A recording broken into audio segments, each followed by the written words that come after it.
Okay, we've got a wooden overhead car entry door with a metal frame.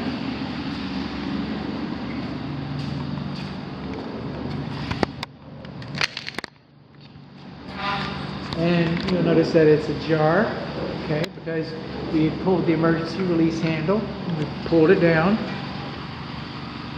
Let's talk about what we got. We got optic sensors that are higher than 6 inches from the garage, from the driveway floor. The garage floor is about 6 inches, more than 6 inches to the driveway. So that's that critical area. It's kind of like measuring stairs, and you kind of go sideways, size of a softball, triangles. Use those kinds of measurements, but the optic sensors are a little too high. We've got them mounted as low as they can because there's a trim board right there, but they are a little bit too high. And you know, what does that mean to you? It's just a child entrapment or cat type thing. So, you know, you have to let your own good judgment, you know, make that determination. These rails are not strong enough to use as handles. Alright, we're supposed to have handles on the inside and outsides of the doors. On the insides of the doors, we're supposed to have on both the first panel, second panel, third panel, fourth panel, last panel, first panel. On the first panel, on the outside corners of it, we're supposed to have spring tension notices, which we do not have. And we're supposed to have a warning notice posted on this door, an entrapment notice. Okay. And the reason why the door is half open is because we're testing the spring, the counterbalance spring, so we don't put too much pressure on the motor. And if the door sits open like this, half open like this, half closed, either half full or half empty, then you know, that tells us that our spring is reasonably well adjusted. And we do know the emergency pull works, so that kind of serves as double duty. Our manual door lock has been decommissioned.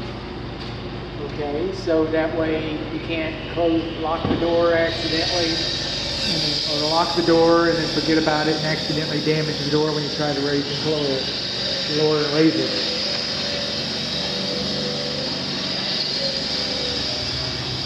The control button, 5 feet off the ground, that's good. But not really 5 feet from the threshold. So the door control button is a little bit too low. And this is a general maintenance notice, but we're supposed to have an entrapment notice here. A squash sticker, a warning sticker. Excuse me. Okay, so we're supposed to have something like that.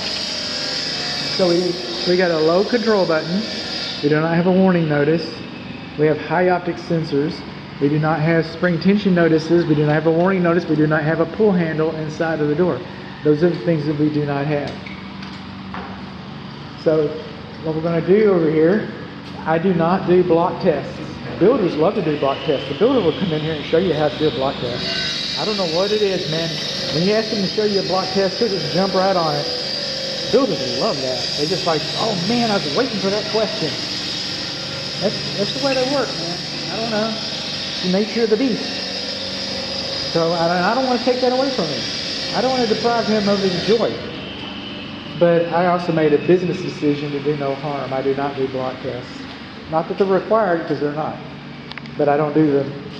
Inside of your report, inside the instructions that come with this door, and inside of your report, I have baked a link to door opener instructions where they show you how to do a block test. So if you wanted to do it, I'd encourage you to get the builder to do it and show you how to do it. But I'm not going to do it. What I'm going to do is I'm going to take my big old flat zombie hoof. I'm going to push this button and I'm going to trudge over here like a dancing fool. And I'm going to disrupt the beam with my other foot. Yeah, that's what I'm going to do. So I come over here. And first we got to get it on. We got to get it together. Close. Listen to that.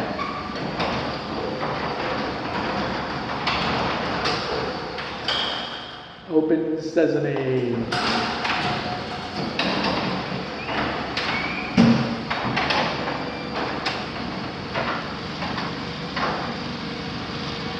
That's the quietest I've heard it. Maybe it needs to get broken in. I know there's a bunch of noise over here, but this door is very loud. Okay, we ready for the test? You got it in you, bud? Okay, get those little zombie hoofs going. Rev them up. Close as we. Man, you hear that? Wow. Open sesame. Pretty good. So we know that the safety reverse works. We don't know if it's been adjusted. And safety is such a personal issue. You want to adjust it and see how well it works with the block test. So what did we learn? We learned it's loud, man. It's what we learned. We learned that the object sensors are too high. We learned that we do not have spring tension notices. We learned that we don't have a safety notice. We learned that we do not have pull handles. We learned that our control switch is too low. We learned that we don't have a safety switch over there either.